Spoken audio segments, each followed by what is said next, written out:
For those of us who grew up in the 1960s and 70s, Thanksgiving wasn't about gourmet recipes or fancy table settings. It was about family, tradition, and food that filled both your plate and your heart. So today we're taking a delicious walk down memory lane to the 10 classic dishes that made Thanksgiving dinner feel complete back in the day. Hi, I'm your host, and this is Stuff We Loved. And if you were a kid sitting at the little table in the corner, sneaking extra marshmallows off the yams, this episode is for you. Let's revisit those dishes, the ones we waited all year for, and the ones that made Thanksgiving taste like home. Thanksgiving back then was a true family affair.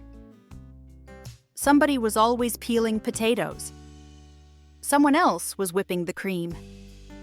And there was always an aunt stirring something mysterious in a giant mixing bowl. The oven was on for hours. The windows steamed. And if you were lucky, you'd catch that first whiff of turkey roasting before noon. And the best part? You knew exactly what was coming.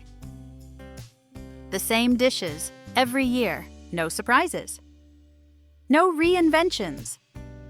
Just comfort food that never let you down. So let's dig into those familiar favorites that always found a spot on the table.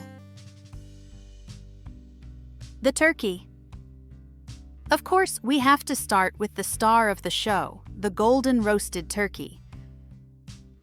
Back then, deep fryers and electric roasters weren't household staples yet. The turkey went straight into the oven. It was sometimes stuffed, sometimes basted every hour, and always watched over like a sacred relic. That first slice of turkey breast, tender and steaming, set the tone for the whole meal. And if the skin turned out crisp and brown, oh, that was bragging rights for the cook. Bread, or cornbread stuffing. Depending on where you lived and who was cooking, stuffing came in two forms. Classic bread stuffing, seasoned with celery, onion, and sage. Or cornbread stuffing. Buttery and golden. Some folks called it dressing. Some called it stuffing. And families would debate the difference every single year. But whatever name you used, that savory side dish soaked up every bit of turkey gravy like a dream. Green bean casserole. Ah yes, the green bean casserole. This dish was practically a symbol of the era. To make it, you needed a can of cream of mushroom soup, a few cans of green beans, and a generous topping of crispy fried onions. It wasn't fancy, but it was a Thanksgiving favorite at the dinner table. Campbell's even printed the recipe right on the soup can. And before long, it was a staple Thanksgiving Day side dish for millions of people celebrating Thanksgiving Day. There was something uniquely appealing about that creamy, crunchy combination with the green beans that just said, Thanksgiving. Candied yams with marshmallows. If Thanksgiving had dessert disguised as a vegetable, this was it. Sweet potatoes baked in brown sugar and butter, topped with gooey toasted marshmallows that bubbled into golden perfection. You'd scoop it onto your plate, telling yourself it was a vegetable, but you knew better. It was a little bite of heaven. Sweet enough to make the kids quiet down for a few minutes. Mashed potatoes and poultry gravy. No Thanksgiving table was complete without a mountain of mashed potatoes. Light, fluffy, and swimming in gravy. Back then, making gravy was a true art form. Someone always stood at the stove, whisking turkey drippings, flour, and broth like their life depended on it. And when the gravy came out smooth and rich, that was the sign of a cook who knew what they were doing. Some cooks chose to skip all of that work and simply buy gravy in a jar, and that was good enough for many of us who had the pleasure of tasting both types of gravy. Creamed corn casserole. This one doesn't get talked about enough, but it was a quiet favorite. Creamed corn mixed with eggs, butter, and a little cornmeal, or Jiffy mix, baked into something between a soufflé and a pudding. It came out golden on top, soft in the center, and sweet in all the right ways. It was one of those dishes that made you sneak seconds when no one was looking. Canned cranberry sauce. Now, some people got to enjoy homemade cranberry relish with orange zest and chopped pecans.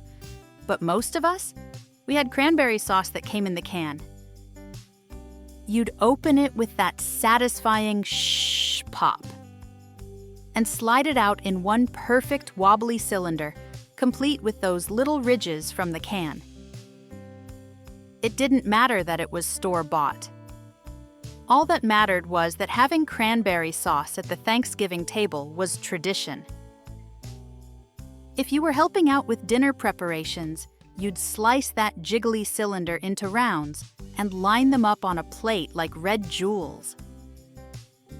Perhaps you're still doing that for every Thanksgiving meal you have a hand in making.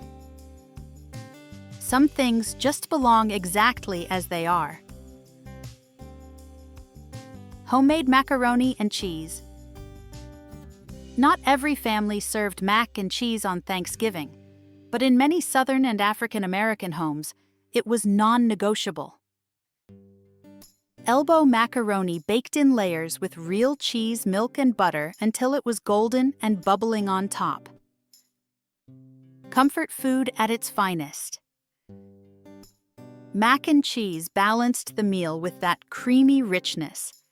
And let's be honest, it was often the first thing to disappear. Dinner rolls. Those soft, warm rolls. They were the unsung heroes of the meal. They tied everything together. Whether they were homemade, bought packaged from the supermarket, or from a can of Pillsbury crescent rolls, they were perfect for one purpose: soaking up all that gravy. And if you were smart, you grabbed one early because by the time dessert came around, they were gone. Pumpkin pie. And finally, the grand finale. The pie that completed Thanksgiving. Pumpkin, smooth and spiced with cinnamon, nutmeg, and clove. Baked into a flaky crust. Served with a dollop of whipped cream, which was optional. It was the taste of fall in every bite. Some families added pecan pie or apple pie, but pumpkin was always the tradition. The taste that said, "You made it." Thanksgiving is complete.